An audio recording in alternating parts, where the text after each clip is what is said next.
നമസ്കാരം, ഏഷ്യൻ കാഫിലേക്ക് സ്വാഗതം.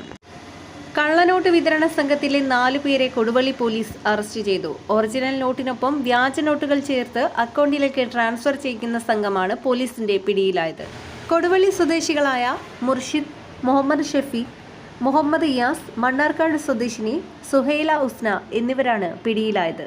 ഈ മാസം 20-ന് നരിക്കുനിയിലെ മൊബൈൽ ഷോപ്പിലെത്തിയ മുർഷിദ് 15,000 രൂപ കെ യാസിർ ഹുസൈൻ എന്നയാളുടെ അക്കൗണ്ടിലേക്ക് ട്രാൻസ്ഫർ ചെയ്യണമെന്ന് ആവശ്യപ്പെട്ടു. 500-ന്റെ 30 നോട്ടുകളാണ് നൽകിയിരുന്നത്. അടുത്ത ദിവസം പണം ഡെപ്പോസിറ്റ് മെഷീനിൽ ഇട്ടപ്പോഴാണ് 14 നോട്ടുകൾ വ്യാജനാണെന്ന് മനസ്സിലായത്. നേരത്തെ നൽകിയിരുന്ന ഫോൺ നമ്പറിൽ ബന്ധപ്പെട്ടപ്പോൾ 7,000 രൂപ ഗൂഗിൾ പേയിൽ അയച്ചു കൊടുത്തു. വ്യാജ നോട്ടുകൾ തിരിച്ചു വാങ്ങാനായി 2 വിദ്യാർത്ഥികളാണ് എത്തിയത്. ഇതോടെ സംശയം തോന്നിയ കടയുടമ മുഹമ്മദ് റിയസ് വിവരം കൊടുവള്ളി പോലീസിൽ അറിയിക്കുകയായിരുന്നു. പോലീസ് നടത്തിയ പരിശോധനയിൽ വിവിധ ജില്ലകളിൽ കള്ളനോട്ട് വിതരണം ചെയ്യുന്ന സംഘത്തെക്കുറിച്ചുള്ള സൂചനകൾ ലഭിച്ചത്. ഇതിന്റെ അടിസ്ഥാനത്തിലാണ് കൊടുവള്ളി പോലീസ് ഇവരെ അറസ്റ്റ് ചെയ്തത്. സംഘത്തിലെ മുഖ്യ കണ്ണികളെക്കുറിച്ച് പോലീസിന് വിവരം ലഭിച്ചിട്ടുണ്ട്. ഇവരെ പിടികൂടാനായി പോലീസ് അയൽ സംസ്ഥാനങ്ങൾ ഉൾപ്പെടെ പരിശോധന നടത്തിവരികയാണ്.